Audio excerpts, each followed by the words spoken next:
Assalamualaikum warahmatullahi wabarakatuh. Aku selamat berjumpa lagi. Pada kesempatan kali ini kita akan membahas tentang indikator asam basa. Kita mulai saja ya. Jadi indikator asam basa itu adalah suatu bahan atau zat yang bisa dipakai untuk menentukan apakah lautan itu bersifat asam atau bersifat basa. Indikator kan artinya kan bahasanya kan penunjuk ya, penunjuk asam atau basa. Oh ini asam, oh ini basa. Itu kita bisa menggunakan alat yang namanya indikator ini ya, indikator ini. Kita perhatikan ya. Jadi ini sesuai judulnya tadi ya, indikator asam basa. Bagaimana cara mengenali asam atau basa suatu larutan? Kita bisa menggunakan indikator asam basa ya. Banyak jenisnya indikator asam basa ini. Yang pertama indikator alami. Maksudnya adalah indikator yang kita ambilkan dari sekitar kita. Contoh yang bisa dipakai indikator asam basa yang dari sekitar kita adalah dari ekstrak mahkota bunga.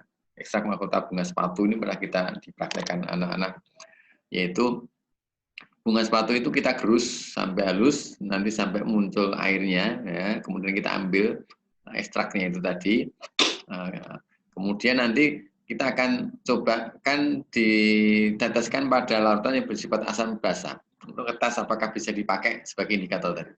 Ternyata ekstrak mahkota bunga sepatu ini nanti kalau kita teteskan pada asam atau basa ternyata memberikan warna yang berbeda. Nah ini loh, berarti kita bisa simpulkan bahwa ekstrak mahkota bunga sepatu bisa dipakai sebagai indikator asam basa. Mengapa?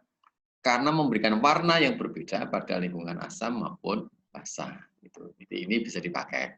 Jadi kalau nanti kamu amati, oh ternyata di asam warnanya misalkan merah, di basa, oh ternyata warnanya biru misalkan saja ya.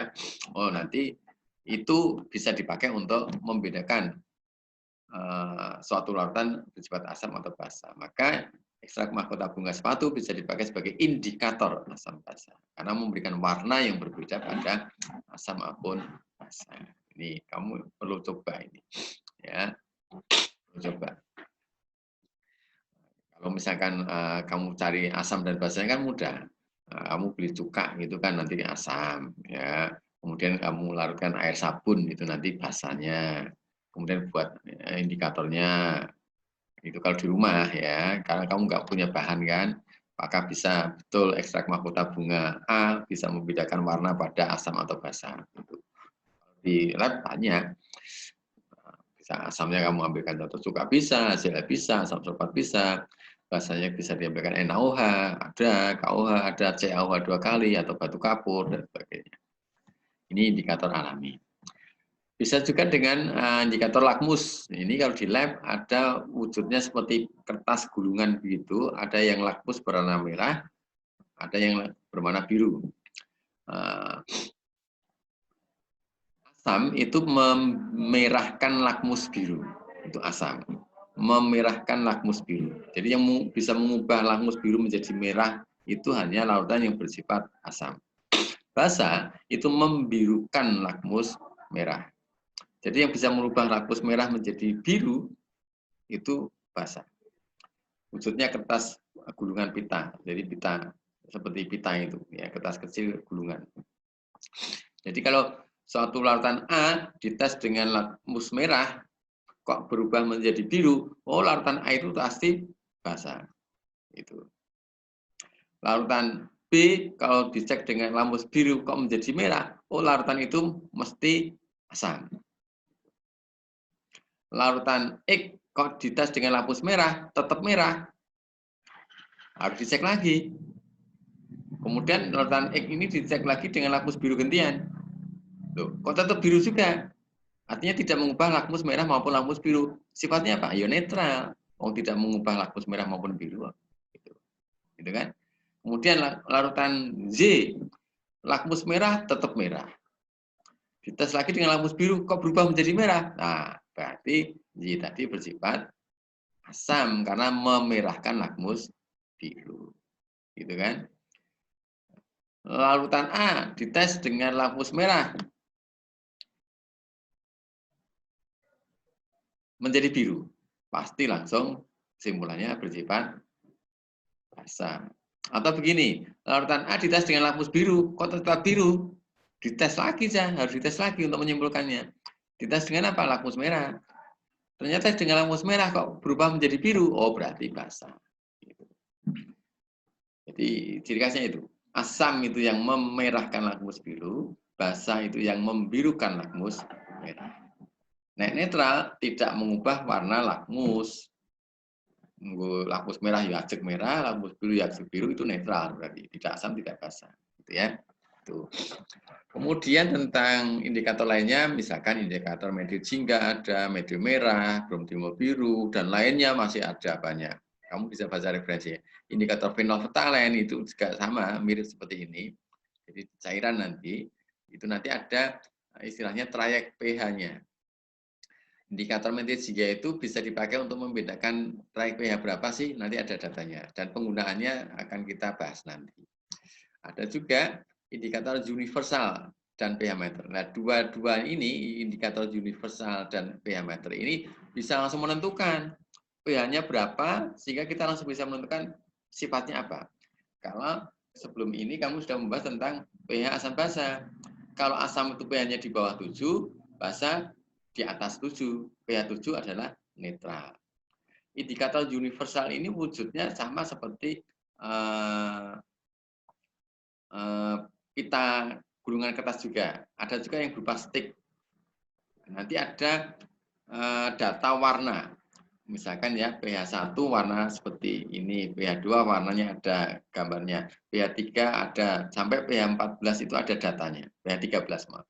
pH 13 ada datanya. Sehingga nanti kalau stick atau kertas tadi kamu celupkan ke larutan X misalkan, kemudian berubah warna, kamu tinggal nyocokin. Oh ternyata cocok pada angka 3, oh berarti pH-nya 3. Berarti sifatnya asam. Oh, cocok di pH 9. Oh, berarti pH-nya 9.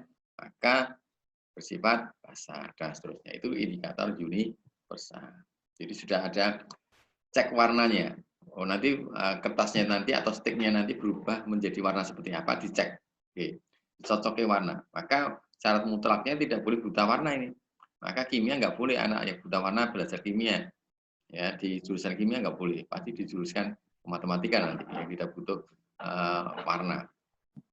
Kalau pH meter lebih simpel lagi, lautan itu dimasukkan dalam pH meter, nanti di situ ada indikator angka. Di situ ada menunjukkan misalkan angka 5, oh berarti pH-nya 5, berarti sifatnya asam. Oh pH-nya 10, oh berarti basa, dan seterusnya, itu pH meter. Kemudian bisa juga nanti kita akan belajar tentang trayek perubahan warna indikator asam basa atau tentang medium jingga, medium merah, bromtiol biru, fenolftalen dan sebagainya. Ini sekilas tentang indikator ya. Kita sekarang akan belajar tentang trayek perubahan pH dan cara penerapannya. Ya, cara penerapannya. Ini adalah trayek perubahan warna indikator asam basa beberapa indikator. Ada bromtiol biru, medium oranye, medium merah, fenolftalen, bromkresol hijau, dan ada yang lainnya sebenarnya. Biasanya ini disingkat BTB, MO, MM, PP, ya, BKH, gitu, bromkresol hijau. Kamu harus paham tentang arti ini. Apa sih artinya? Trayeknya 6,0 sampai 7,6, perubahan warnanya kuning menjadi biru. Nanti kalau larutan X begitu ya, kamu tetesi dengan bromtiol biru ini, kok datamu warnanya kuning? Apa kesimpulannya? Kesimpulannya adalah kuning di sebelah kiri ya, kuning biru. Ini kuning kiri, biru kanan.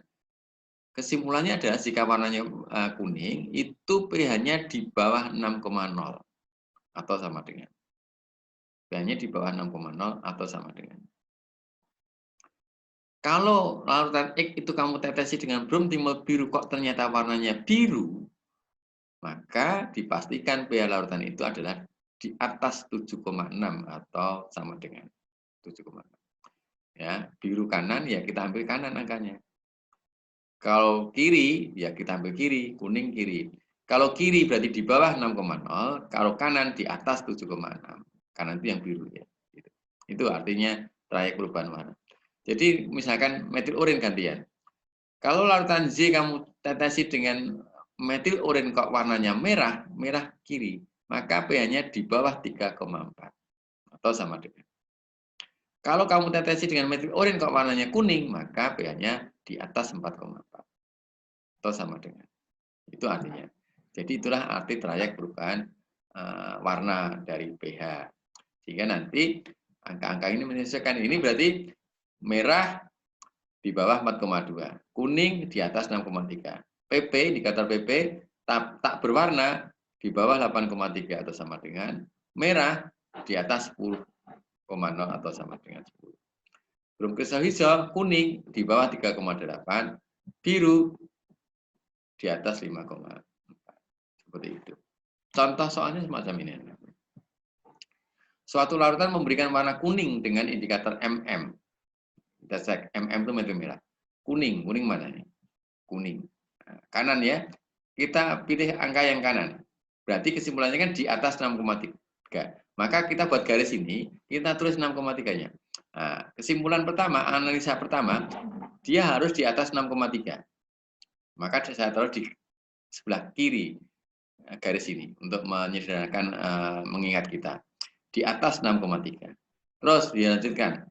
Memberikan warna biru dengan BTB. BTB itu ini, BTB, biru kanan. Berarti juga apa?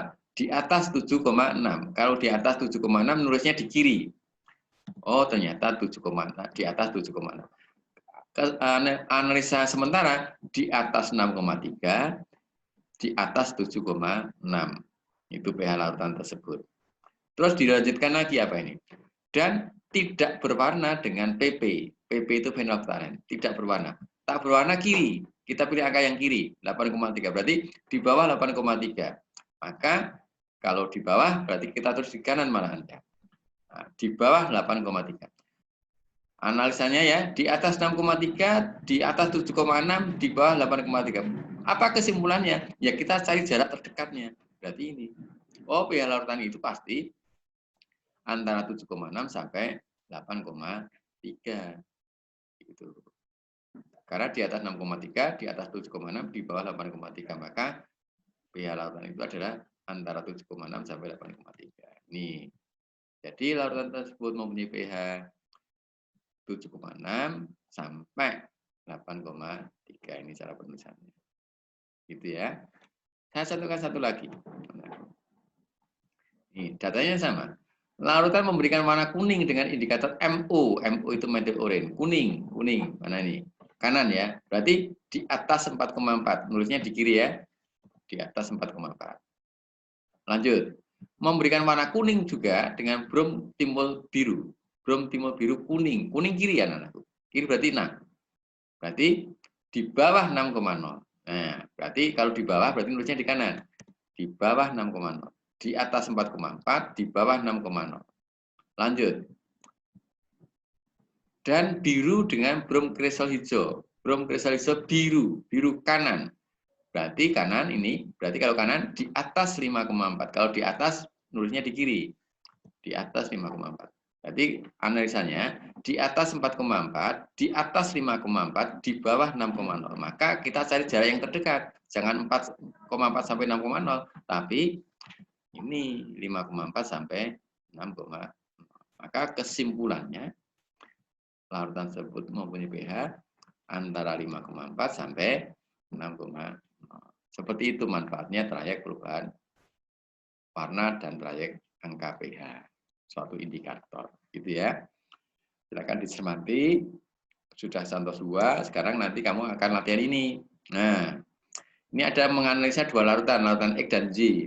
Ternyata metode merah, X kuning, brom kristal hijau biru, phenolphthalein tak berwarna. Jadi kalau angkanya ini agak selisih nggak masalah ya, jangan dipermasalahkan. Yang penting datanya ini yang dia dipakai.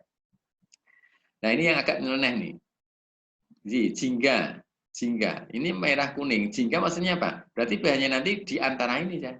Nah, coba kamu cermati bagaimana kalau sedikit dicontohkan model ini bisa tidak menyelesaikan. Ini tantangan. Silakan untuk latihan ya.